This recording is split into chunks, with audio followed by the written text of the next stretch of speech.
el peritoneo, bueno, esto ya lo saben por anatomía, envuelve a muchos órganos abdominales, prácticamente a todos, y el peritoneo que se fija en la parte parietal, digamos, de los órganos, lo que está por detrás es el retroperitoneo, o sea que no está cubierto totalmente por el peritoneo, en este caso el páncreas, fíjense el páncreas, la aorta que está acá, los vasos que nacen de la aorta, como por ejemplo en este caso el tronco celíaco, la arteria mesentérica superior, la vena esplénica, aquí está la vena renal probablemente, esta es la tercera porción del duodeno, fíjense que también es retroperitoneal la tercera porción del duodeno.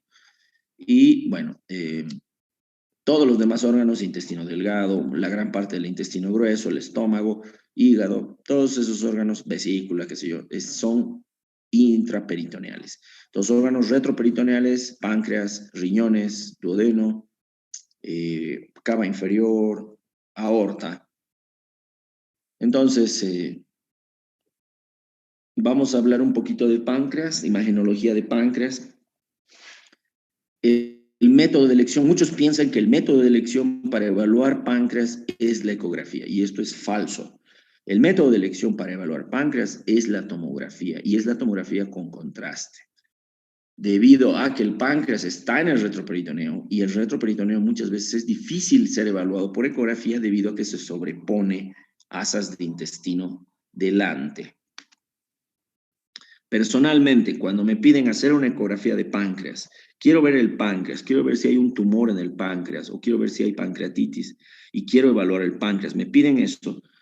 Y yo muchas veces no se puede ver todito el páncreas. La mayor parte de las veces se evalúa la cabeza y el cuerpo, pero la cola es bastante difícil verla.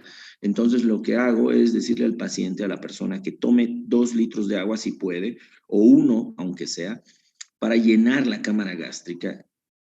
Al saber que la cámara gástrica está delante del páncreas y el ecógrafo, el transductor del ecógrafo, vamos a poner en la pared anterior del abdomen, es que vamos a llenar el estómago de agua y a través de esa ventana acústica que se produce por el agua en el estómago, vamos a poder evaluar al páncreas lo mejor posible.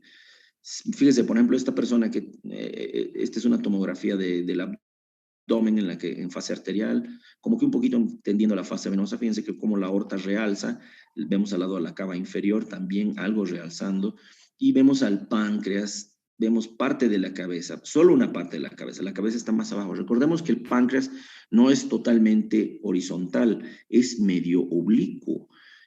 La cabeza del páncreas está más abajo que el cuerpo y la cola. Y cuando hacemos una tomografía, primero en el corte superior vamos a ver cola y parte del cuerpo. En un corte más inferior recién vamos a ver la cabeza del páncreas. No se va a ver todito en uno, a menos de que hagas una reconstrucción oblicua en la que le pidas ver todito la cabeza, cuerpo y cola en un solo corte, pero tendría que ser una reconstrucción oblicua. Sí, fíjense, en este caso vemos cuerpo y cola, pero no vemos claramente la cabeza que debía estar por acá. Entonces, pero está en un corte más inferior. Fíjense que si hacemos ecografía a esta persona, este gas de la cámara gástrica, aquí hay un nivel hidroaéreo, vemos que abajo hay agua y arriba hay aire. Al hacer la ecografía, este gas que está acá no nos va a dejar ver toda esta parte del páncreas. El gas no deja ver, no deja visualizar en los estudios ecográficos. Entonces, si le decimos que llene de agua el estómago, si estuviera todo esto lleno de agua, yo les apuesto que sí se puede ver mucho mejor el páncreas. Entonces, una manera de evaluar el páncreas con ecografía es pedirle a la persona que se tome mucha agua y llene el estómago y ese momento se haga el estudio ecográfico del páncreas. Muy bien, la pancreatitis es uno de los, una de las lesiones más común del páncreas, probablemente la más común, la lesión más común. En segundo lugar, recién estarían las lesiones tumorales, el cáncer de páncreas. Bueno, son varios tipos de cánceres de páncreas que pueden existir. Eh, en pancreatitis vamos a hablar, voy a dar, digamos, un resumen de lo que se puede ver, porque es muy largo, todos esos temas son demasiado largos. Les voy a hablar de cuando ustedes sospechan una pancreatitis, ¿qué deben de pedir? Cuando se sospecha una pancreatitis, una persona que tiene dolor abdominal en el epigastrio, que supuestamente es en hemicinturón, o sea, que se va a la espalda, un dolor epigástrico, que es un dolor opresivo.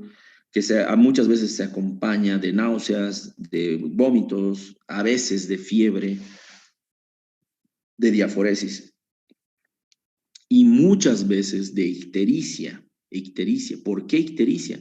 Las causas más frecuentes de pancreatitis son la pancreatitis biliar y la pancreatitis alcohólica. La número uno yo podría decir que es la biliar. Muy cerca está la pancreatitis alcohólica. Son personas que comen mucho, que les gusta comer demasiado, pero también les gusta tomar alcohol. Esas personas en las que el páncreas se resiente y empieza a activar sus hormonas y empieza a autodigerirse el páncreas. En la pancreatitis biliar, que es la número uno, existe un enclavamiento de un lito, de una piedra que existía en la vesícula biliar y que se enclava en el colédoco, el conducto colédoco distal. Aquí está el conducto colédoco visto en la tomografía. Visto en la ecografía es bien chiquitito. Cuando en este caso, por ejemplo, no creo que sea una pancreatitis biliar porque fíjense, el conducto está chiquitito. En este más o menos está chiquitito. Cuando el conducto yo lo veo casi del tamaño de la cabeza del páncreas, es una bolota, se supone que está dilatado y se supondría que algo lo está comprimiendo, algo lo está obstruyendo y generalmente es un lito que viene de la vía biliar, de la vesícula biliar. Entonces, cuando sospechan, viene una persona con dolor abdominal, epigástrico, todo eso, y uno sospecha en pancreatitis, además tiene que mirarle la piel, porque si tiene ictericia, obviamente la ictericia te va a decir, ajá, el origen es un origen biliar, es una piedra seguramente, y por eso está con ictericia. Pero si no tiene ictericia, muchas veces es de origen alcohólico. De todos modos, para confirmar eso se pide, mucha gente dice, ¿para qué le piden la ecografía? Directo, vámonos a la tomografía. Pues para ver las piedras. La causa número uno de la pancreatitis es la pancreatitis biliar. Pedirle la ecografía nomás. ¿Por qué? Porque aparte de ver el páncreas, lo que se pueda ver de páncreas, vas a ver si hay piedras o no.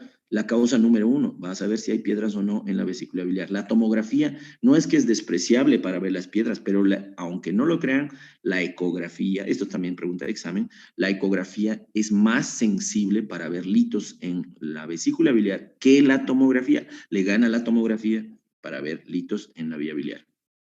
Muy bien. Entonces, primero se empieza con ecografía y luego, cuando ya se confirma que hay piedras en la vesícula o se confirma que el páncreas está grande, luego se hacen los laboratorios y uno ve que las amilasas están elevadas, la amilasa está elevada, ¿no? Entonces, bueno, hay pancreatitis, le puede hacer una tomografía con contraste para evaluar cuánto de afectación tiene el páncreas. Entonces, hay grados de afectación del páncreas, una pancreatitis leve, una pancreatitis moderada, una pancreatitis severa. Cuanto más necrosis, cuanto más se muera el páncreas, se necrose el páncreas, más severa es la pancreatitis y más el índice de mortalidad. Fíjense, aquí les muestro un páncreas normal. Este es un páncreas normal y podemos ver ahí la cola, el cuerpo. Fíjense cómo brilla con el contraste. Fíjense cómo se hace notar el páncreas, cómo brilla la corteza del riñón, cómo brilla el hígado. Todos los órganos empiezan a brillar porque reciben el contraste por la vía vascular. Fíjense cómo el páncreas podemos ver aquí sus bordes, podemos ver su tamaño, la grasa que rodea al páncreas. Fíjense cómo se ve hipodensa, toda la grasa que la rodea. Este es un páncreas normal. Fíjense el estómago, que hay un poco de gas, un poco un nivel hidroaéreo, aquí el antro gástrico y aquí ya el duodeno, algo del duodeno, y acá la vía biliar, la cava inferior y la aorta. Fíjense que la cabeza del páncreas está detrás de la vena cava inferior.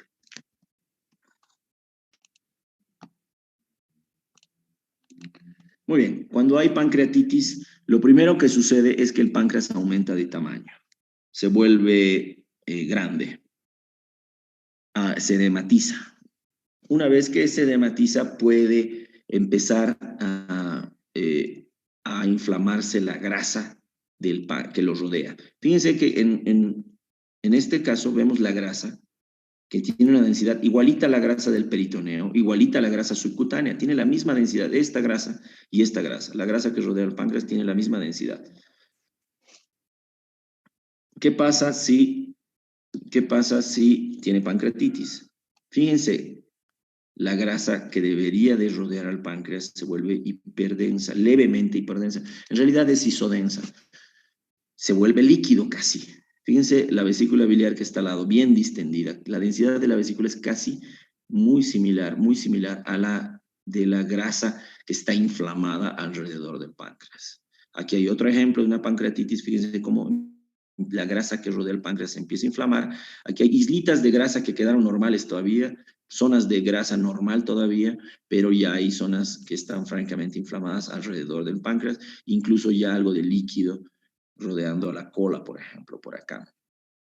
Otro ejemplo, fíjense, el páncreas todavía realza. Fíjense, el páncreas todavía brilla, realza con el contraste, realza con el contraste, realza con el contraste, hay líquido y hay inflamación de la grasa peripancreática. Son pancreatitis leves a moderadas, digamos. Aquí hay otra pancreatitis leve a moderada. Esta ya es moderada a severa. Fíjense cómo la grasa peripancreática está inflamada, pero además hay una zona. Aquí está la parte de la cabeza, parte del cuerpo, parte de la cola. Fíjense esta parte del cuerpo del páncreas que no realza como las demás partes. Está muerta esta parte, está necrosada. Esta es una necrosis pancreática. Entonces, lo peor, lo más grave es ver una necrosis del páncreas, porque el pronóstico, cuanto más necrosis tenga el páncreas, más pronóstico malo, más tendencia a la mortalidad. Este es un grado extremo. ¿Alguien me puede decir dónde está el páncreas? Pues aquí no hay páncreas. ¿Dónde está el parénquima? Debería de realzar así, todo se ha necrosado y pues esta persona está viviendo de milagro. Seguramente tiene un índice de mortalidad muy alto esta persona. Es más, hay un índice que se llama índice de los criterios de severidad de Baltasar-Ranson. Aquí están resumidos. Uno puede ver ahí los criterios que están visibles.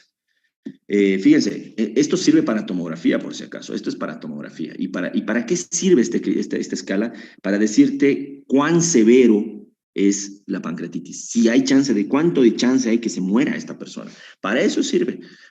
Entonces, hay un puntaje, fíjense, este es, por ejemplo, este es el graduaje en tomografía computarizada. Uno tiene que decir si es A, si es B, si es C, si es D, si es E. A es un páncreas normal, no tiene nada. B existe edema del páncreas, hay un agrandamiento focal o difuso del páncreas. C, si hay una anormalidad intrínseca y aumento de la densidad de la grasa peripancreática. O sea, si la grasa peripancreática está inflamada, está afectada. ¿Vieron que va subiendo? Páncreas normal, aumento de tamaño del páncreas. Si además del aumento de tamaño del páncreas hay grasa inflamada, grasa peripancreática inflamada, D, si ya empieza a formarse colecciones líquidas, E, si hay una sola colección líquida, es D, y si existe dos o más colecciones líquidas, o sea, una alrededor del páncreas, otra alrededor del hígado, otra alrededor del vaso, otra en fondo de saco, imagínense, eso ya es un E. Bueno, entonces, le vamos a dar un puntaje. Si es que fuera A, un páncreas normal, le damos el puntaje de 0. Si fuera B, le damos 1 y así. C2, D3, E4. Ahora, tenemos que evaluar también si existe necrosis. El único método diagnóstico para evaluar la necrosis claramente es la tomografía, con contraste. No se puede, y también la resonancia. Pero, pues, en nuestro medio vamos a preferir la tomografía por el costo, ¿no? La ecografía, lamentablemente, no puede evaluar claramente si existe o no necrosis, ¿sí? Entonces, le hacemos tomografía con contraste, vemos cuán grave está en este aspecto del graduaje, pero también vemos si hay necrosis. Si no hay necrosis, le damos 0. Si un tercio del páncreas está necrosado, le damos 2. Si la mitad del páncreas, o menos de la mitad, entre un tercio y la mitad está necrosado, le damos 4. Si está más de la mitad del páncreas necrosada, le damos 6. Bueno, si existe 7 o más de 7 puntos, la mortalidad es más del 17%. Yo diría que es más del 20-30% si es que existe 7 o más, si es que existe 10 puntos, por ejemplo. Si existen muchas colecciones y más de la mitad del páncreas está necrosada, la mortalidad se eleva muchísimo. Vamos a dar algunos ejemplos ahora de pancreatitis crónica. Una vez que existe pancreatitis aguda, pues a veces se vuelve crónica, se cronifica, y la manera de darse cuenta en tomografía es ver que el páncreas, 3 cosas. Uno, el páncreas disminuye de tamaño, se vuelve pequeñito, se vuelve chiquitín. Segundo, se identifican calcificaciones en el interior del parénquima. En los acinos pancreáticos se observan calcificaciones y ese es un signo que incluso es visible en la radiografía de abdomen. Esto puede ser visible en la radiografía de abdomen. Múltiples calcificaciones que aparecen pipocas en el parénquima pancreático es un signo de pancreatitis crónica. Se asocia a disminución del volumen del páncreas. Fíjense, está atrofiado el parénquima pancreático. Y el tercer signo que no lo muestro acá es dilatación del conducto de Wirsung. Muchas veces queda dilatado, en este caso no tanto, en este tampoco, queda dilatado el conducto de Wirsung, el conducto pancreático. Muy bien, otra patología, hay muchísimas patologías en el retroperitoneo, aparte de la pancreatitis, como el cáncer de páncreas. El cáncer de páncreas se tiene que evaluar en 3 fases, en fase arterial, en fase venosa y en fase simple, para ver cómo realza el tumor en esas fases. Hay ciertos tipos de tumores, como el adenocarcinoma, que realza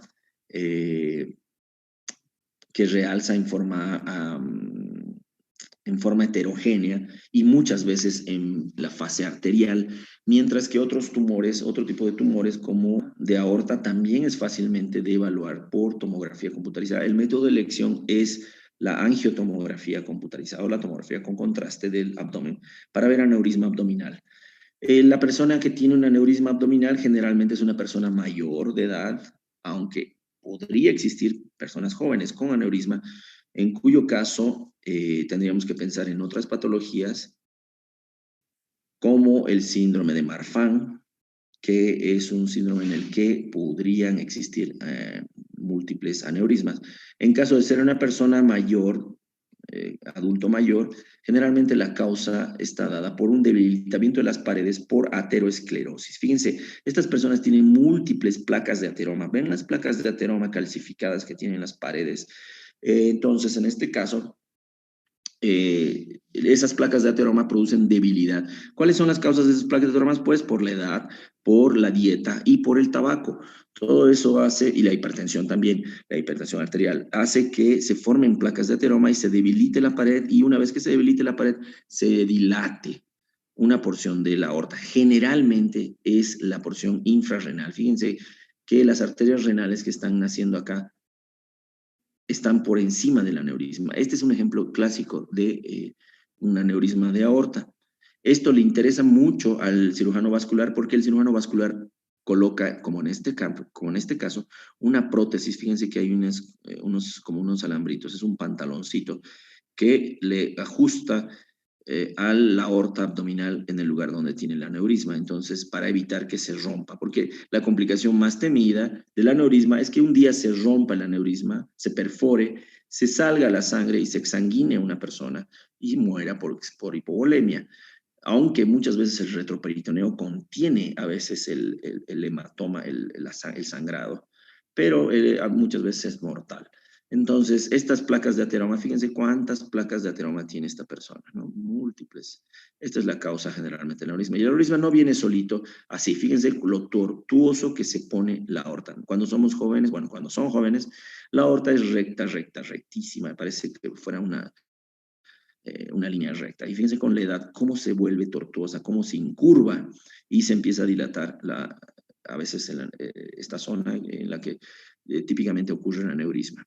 Entonces, el tratamiento es ponerle una endoprótesis para evitar que se rompa, ¿no? Y para esto se necesita la tomografía para calcular de cuánto de largo mide, cuánto de ancho mide, de dónde a dónde. El cirujano vascular necesita saber eso.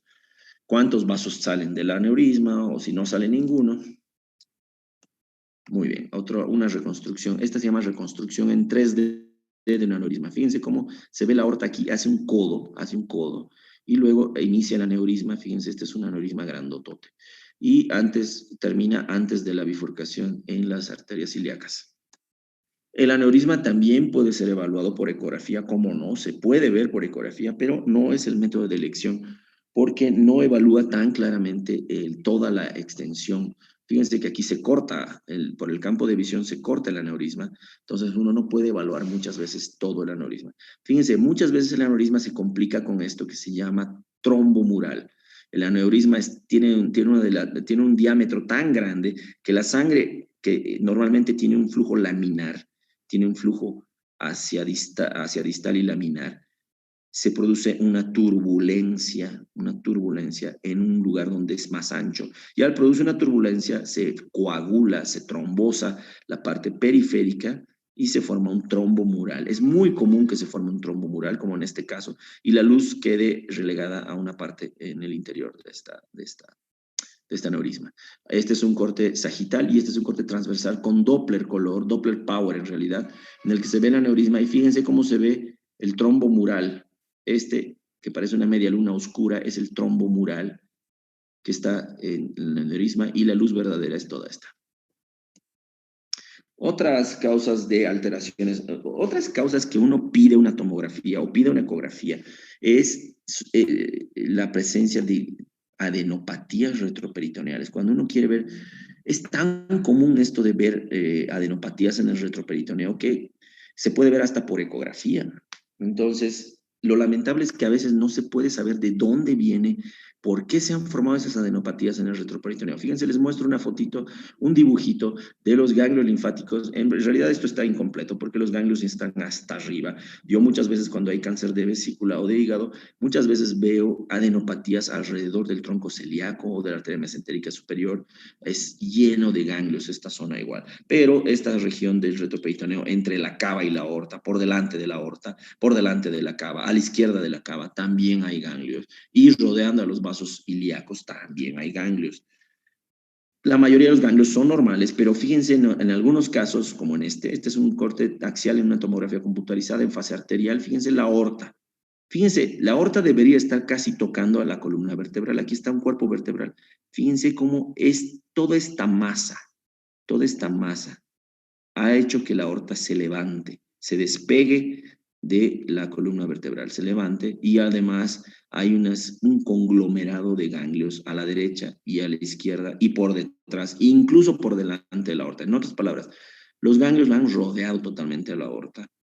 Aquí debe haber grasa como esta densidad grasa. Y fíjense cómo la grasa ha quedado por aquí.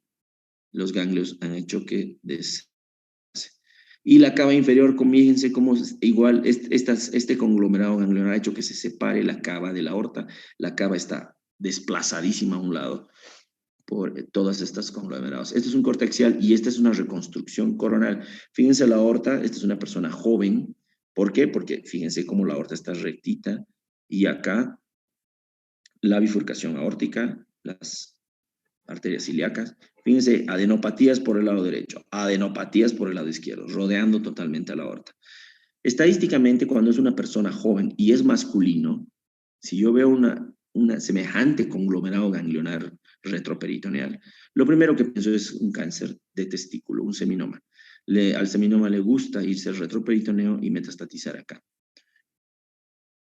Pero en cualquier tipo de cáncer, virtualmente en cualquiera, incluso en el de próstata, puede ocurrir adenopatía retroperitoneal. Y la ecografía también puede evaluar, no es despreciable. Sin embargo, la tomografía le gana para evaluar adenopatía retroperitoneal. Fíjense la aorta, este es un corte semicoronal de ecografía. Fíjense que se ve la aorta y la bifurcación de las ilíacas. Fíjense, al lado de la aorta hay 1, 2, 3, 4, 5, 6 adenopatías, bolas oscuras hipoecoicas, y que representan adenopatías retroperitoneales, porque están al lado de la aorta. Otro ejemplo, fíjense la aorta, aquí hay una masa hipoecoica y aquí otras masas por delante. Este es el hígado, es un corte sagital con Doppler. La aorta, fíjense cómo ha sido levantada igual. Aquí se ve la columna, esta es la columna, este es un cuerpo vertebral, otro cuerpo vertebral, un espacio intervertebral. Fíjense, la aorta acá está levantada, desplazada hacia adelante por esta adenopatía retroperitoneal, pero hay otras más ahí. Muy bien, vamos a hablar algo del vaso entonces. El vaso es un órgano del sistema hematológico que tiene tiene un rol en la hematopoiesis, funciona ayudando a la hematopoiesis, funciona como un órgano de almacenamiento de eritrocitos. Dicen que cuando tenemos una hemorragia, por ejemplo, cuando sangramos, el vaso libera eritrocitos para compensar esa hemorragia hasta cierto punto, nos salva la vida, nos puede salvar en cierta parte, en cierta forma el vaso, liberando eritrocitos. Es un almacén de eritrocitos. Es por eso que cuando el vaso se lesiona, cuando una persona se accidenta, qué sé yo, y se lesiona el vaso, se rompe el vaso, sangra mucho y es peligroso, puede morirse por un sangrado del vaso, un sangrado esplénico. También juega un rol en la respuesta inmune. Parece que la maduración de los linfocitos B se produce en el vaso. Entonces, muchas personas que les quitan el vaso, a veces cuando hay una lesión esplénica, por ejemplo, en un trauma, no hay de otra que quitar el vaso porque está sangrando tanto que se va a morir. Entonces, le quitan el vaso y después de quitarle el vaso, les ponen muchas vacunas porque es una persona que va a tener la inmunidad disminuida. Bueno, mide hasta 130 milímetros, o sea, hasta 13 centímetros máximo en el adulto. En el niño es diferente la cosa, es diferente. Pediatría es otro mundo.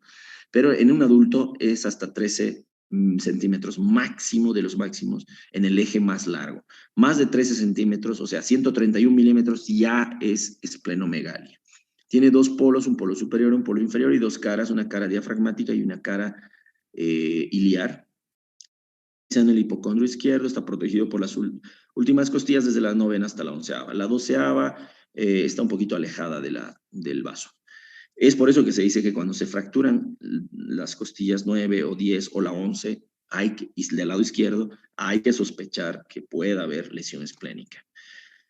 Se relaciona con el diafragma, hacia arriba con el diafragma, en la cara visceral, en la cara medial, se relaciona con la cola del páncreas, hacia posterior y hacia lateral se relaciona con la costilla, a través del diafragma, con las costillas, y con el riñón izquierdo, con el estómago, también se relaciona en cierta manera hacia abajo con el colon.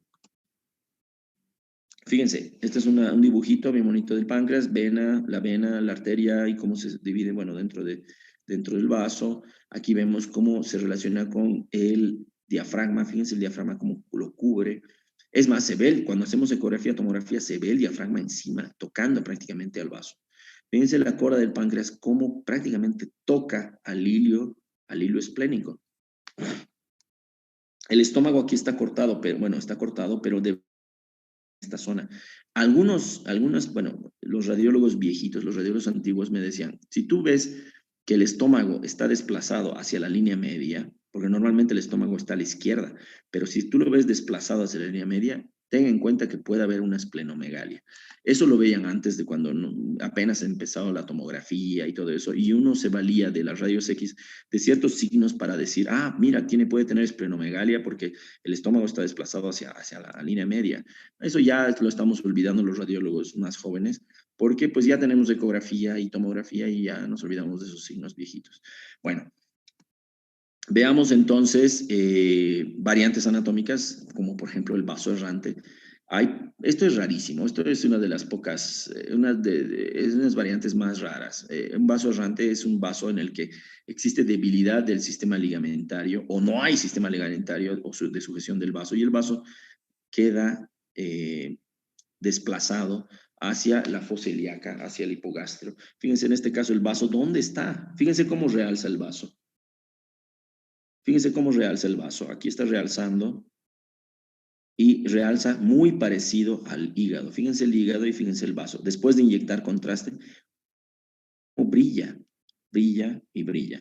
Fíjense en comparación de la vejiga urinaria. Aquí está la vejiga urinaria, tiene contenido de líquido. Fíjense cómo está aplastada el techo de la vejiga por el vaso, un vaso errante que ha sido desplazado. Algunos le llaman tosis esplénica, pero no sé si el término tosis esplénica sea correcto.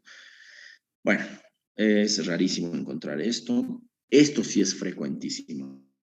Un vaso accesorio o supernumerario. Fíjense que es tan común que yo de cada 50 ecografías veo una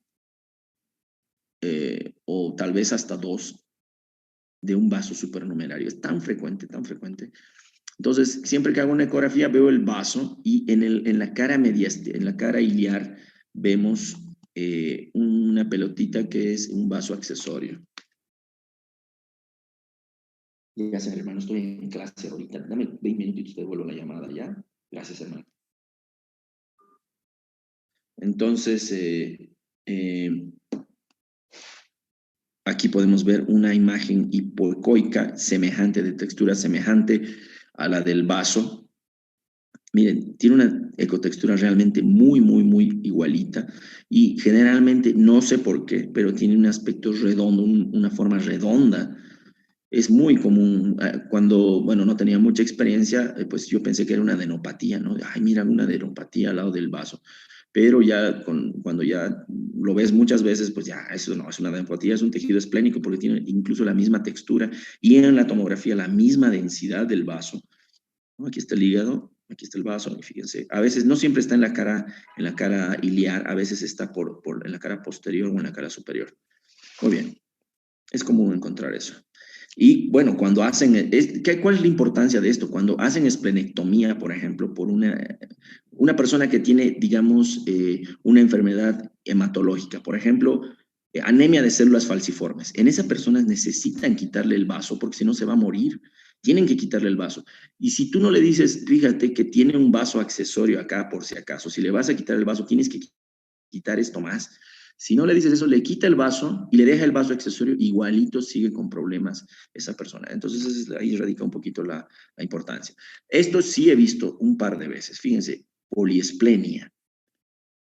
Es una condición congénita donde existen múltiples vasos y no existe uno dominante. Forma parte del isomerismo izquierdo, existen malformaciones asociadas en el corazón.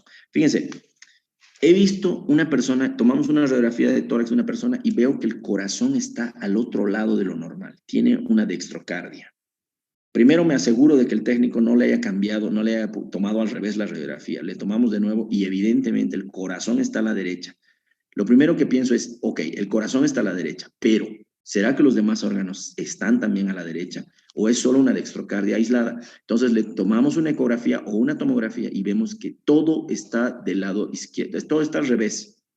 El hígado está a la izquierda, el corazón está a la derecha, el estómago está a la derecha y el vaso, fíjense, en estos pacientes generalmente el vaso no es uno solo como normalmente es, son varios vasitos casi del mismo tamaño y esto se llama poliesplenia y ocurre solamente en estos casos en los que existe isomerismo. Sí, fíjense, poliesplenia. Esto yo he visto varias veces, unas 3, 4 veces quizás. Muy bien, esto nunca lo he visto, pero dicen que existe. Aesplenia. Podría suceder que no exista el vaso y, bueno, en esta tomografía, por ejemplo, pues en esta región debía estar el vaso o acá debía estar el vaso y no hay el vaso. Aquí está el hígado, los riñones, no hay vaso. Bueno, esto tampoco nunca lo he visto, pero he escuchado de alguien que sí lo ha visto. Es una fusión esplenogonadal en la que el tejido esplénico desciende por alguna razón al escroto y se fusiona con el testículo. Y uno cuando hace una ecografía piensa que es un tumor testicular, fíjense, parece un tumor testicular, todo esto es el testículo, le pone Doppler lleno de vasos y es difícil decir, esto es el vaso, es imposible. Yo realmente es un tumor. Es muy, muy difícil decir, no, te cuento que es una fusión esplenogonadal. Es muy difícil. Bueno, en la ecografía el vaso se ve de esta forma. Un vaso normal tiene esta textura, una textura homogénea, isoecoica, vamos a decir así, o sea, en el término medio en la escala de grises, y siempre se va a encontrar delimitada hacia arriba por el diafragma. El diafragma es ecogénico en la ecografía y siempre te dice, si ves esa parte, dices, esta es la parte superior del vaso y esta es la parte inferior, porque aquí está el diafragma y el diafragma está en la parte superior del vaso y esta será la cara iliar. Es más, aquí vemos algunos vasos iliares del vaso.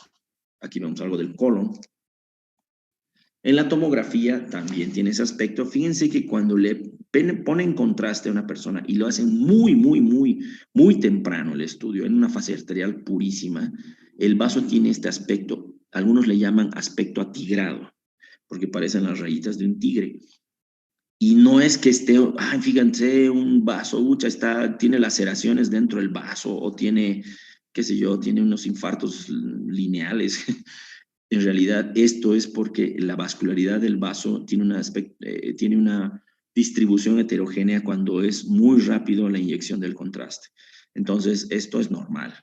Esto es normal. Uno lo que hace para descartar que sea una lesión, le dices, repítele, te hacen un disparito más, pero espérate unos 30 segundos, en una fase arterial tardía o una fase venosa, y todo esto se va a volver homogéneo, como en este caso, ¿no?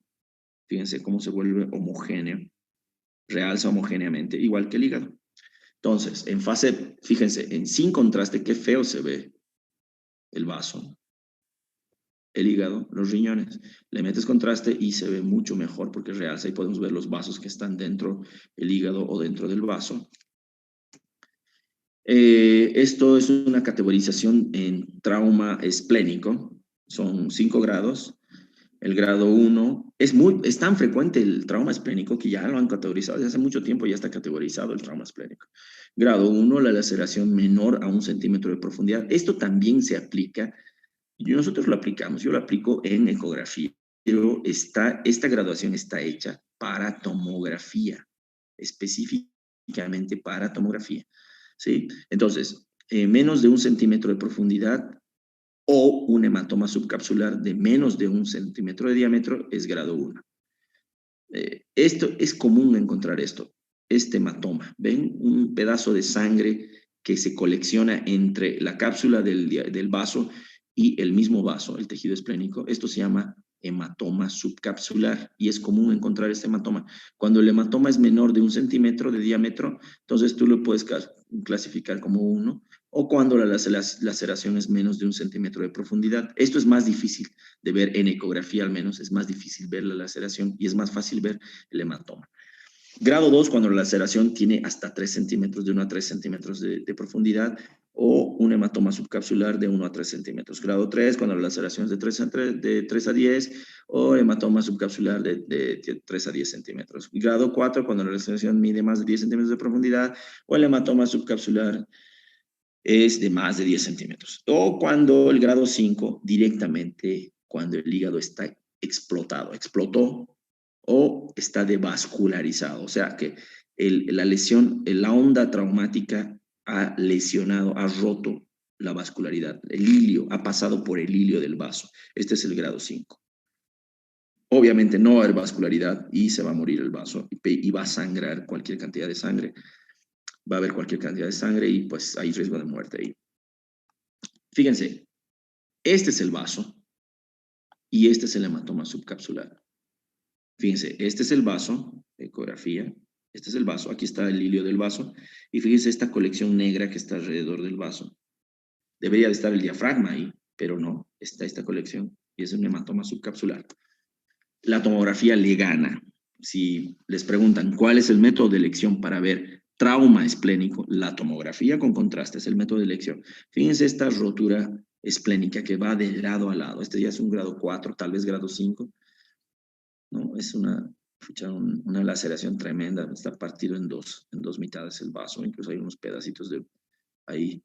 Hay otra lesión aquí también muy grande, una laceración y un hematoma subcapsular muy grande. Fíjense, alrededor del vaso debía haber grasa, como acá, y debía haber grasa alrededor del hígado. Fíjense, ¿esto será grasa alrededor del hígado? Esto es líquido, esto es hemoperitoneo. Ha sangrado alrededor del vaso, pero no solo alrededor del vaso. La sangre ha ido hasta el otro lado y fíjense que hay un hemoperitoneo. Hay sangre alrededor del hígado. Les demuestro eso. Fíjense el hígado. A ver aquí.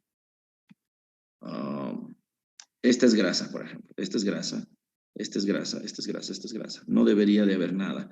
Y cuando hay sangre, fíjense cómo se ve esa densidad líquido separando el hígado de la pared del abdomen. ¿Sí? Esa es la manera de darse cuenta que hay un hemoperitoneo. Hablemos del infarto esplénico. Hay múltiples causas del infarto esplénico. Muchas veces son personas inmunocomprometidas, personas que se drogan, usan drogas por vía endovenosa. Muchas veces producen un infarto esplénico.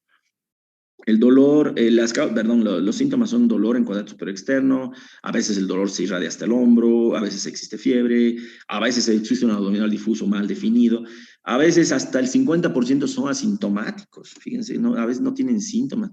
Me ha tocado ver alguna vez una persona así por ecografía, una imagen hipoecoica en la parte periférica del vaso, le hacemos tomografía y no realza esa parte, realza todo el vaso menos esa parte. La clave para decir, a veces es difícil decir qué es, a veces es difícil decir, esto es un quiste esplénico, o esto es un infarto esplénico, o es una laceración. Primero hay que preguntarle, ¿te has golpeado? Si no se ha golpeado, si no es traumático, hay que pensar en un infarto. Si no realza y si tiene forma triangular, la clave es esa, si tiene forma de un triángulo, lo más probable es que es un infarto. Fíjense que tiene una forma triangular. En la ecografía también tiene una forma triangular. Esta también es medio que tiene una forma triangular, pero esta es más extensa. ¿Sí? Un infarto esflénico más extenso. No realza, obviamente, con el contraste, ¿no? Esa es la clave. No realza con el contraste, no realza.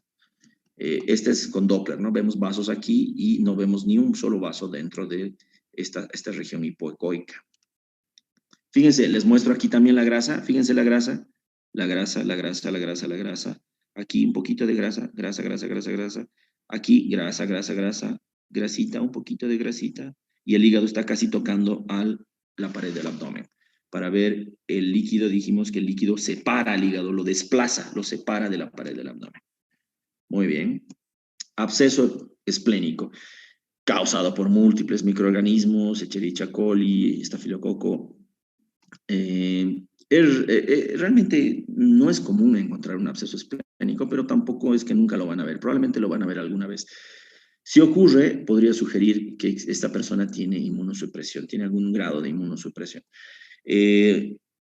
También los síntomas son muy parecidos a los del infarto. Tiene dolor en el cóndilo izquierdo, se irradia el hombro, puede tener fiebre, puede tener dolor abdominal difuso, puede tener leucocitosis. En este caso sí puede tener con mayor frecuencia leucocitosis. Y la clave, fíjense que esto también podría ser un infarto esplénico, aunque no tiene forma triangular, tiene forma redondeada. Son tres imágenes, una alargada, otra más redonda, otra redonda. La clave para darse cuenta es fijarse muy claramente que con el realce, con el contraste, realza la parte periférica. Realza la parte periférica y además la clave de las claves es ver si hay gas. Si hay gas, burbujas de aire dentro de una lesión hipodensa, dentro del vaso o el hígado, es sí o sí una infección. No puede haber otra. Tiene que ser una infección, o sea, un absceso. ¿No? Entonces, este es casi seguro, ¿no? Entonces, ya veo aire dentro de una colección líquida, esto es un absceso. En ecografía, bueno, si vemos que es líquido y tiene burbujitas de aire, bueno, podemos sospechar también de un absceso esplénico. Otra ecografía de un absceso, fíjense en ecografía, esta no es tan líquido, fíjense, este líquido es medio espeso, este también es un líquido espeso, entonces el absceso a veces es un líquido, generalmente es un líquido muy espeso.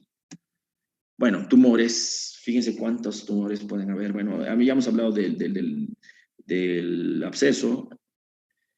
Podemos hablar también de la hidatidosis. Pueden haber quistes, en nuestro medio es frecuente la hidatidosis, hay harto quiste hidatídico y puede una localización, generalmente es el hígado o el pulmón, pero una localización podría ser también el vaso, en cuyo caso se ve como si fuera un quiste, pero muchas veces tienen septos dentro de los quistes hijos. La hidatidosis produce quistes hijos y esos quistes hijos muchas veces se ven como quistes, un quiste grande y dentro de él muchos pequeños quistes. El absceso habíamos dicho que realza y que si tiene gas es la clave para darse cuenta. El amartoma es difícil darse cuenta, se comporta muchas veces como un hemangioma esplénico. El quiste esplénico es facilísimo porque es solamente una bola de agua, líquido. Fíjense, un quiste esplénico es una imagen hipoecoica, líquida, a veces tiene un poco de detritus y fíjense cómo produce un nivel líquido más espeso, líquido poco espeso y hay un nivel líquido acá. Este se ha calcificado, fíjense la pared del quiste este se ha calcificado en forma parcial, aquí se ha calcificado. Este es otro quiste esplénico pero sin calcificación. La clave también es darse cuenta que esto es líquido porque se produce un realce, fíjense detrás del quiste se produce un realce, se ve más blanco, se ve como una cola de cometa pero blanco. Esto te está diciendo, esto es líquido, porque el sonido está atravesando fácilmente esto y por eso se produce este realce, ¿cómo le llaman? Realce posterior o reforzamiento posterior le llaman a esto. Cuando es líquido ocurre esto, ¿no? Entonces aquí también, aquí también. Otros ejemplos de un quiste esplénico y densidad líquido. El hemangioma. Bueno, el hemangioma es parecidísimo al hemangioma hepático. Habíamos dicho que el hemangioma hepático, bueno, no, en teórica no, pero con mis, con mis alumnos en la práctica, habíamos dicho que el hemangioma hepático es siempre una imagen hiperecogénica. La mayoría de las veces, no siempre, el 90% de las veces aproximadamente, es una lesión hiperecogénica. Es blanquita, blanquita, redondeada, de bordes bien delimitados. Y cuando en ecografía, en la tomografía tú le pones contraste, el hemangioma tiene vasos lentísimos, lentísimos en su interior, tan lentos que solamente va a realzar en la fase tardía. Fíjense, le haces la fase arterial y no realza tanto. Le haces la fase tardía, la fase venosa, aquí está fase venosa, y fíjense cómo realza el hemangioma. O sea, se vuelve más blanco que el parénquima esplénico que lo rodea. Esto te dice, ajá, tiene vasos lentos ahí en su interior y el único es el hemangioma. Muy bien, entonces ahí terminamos la clase teórica. Es un resumen nada más. Yo les voy a dar la bibliografía para que extiendan sus conocimientos, porque también va a salir de ahí las preguntas y de esta teórica también. Nos vemos la otra semana para la siguiente teórica. Muchas gracias, compañeritos. Hasta luego. Gracias, doctor. Hasta luego. Gracias, doctor. Gracias, doctor. Hasta luego. Hasta luego, doctor. Hasta luego, doctor. Gracias, doctor.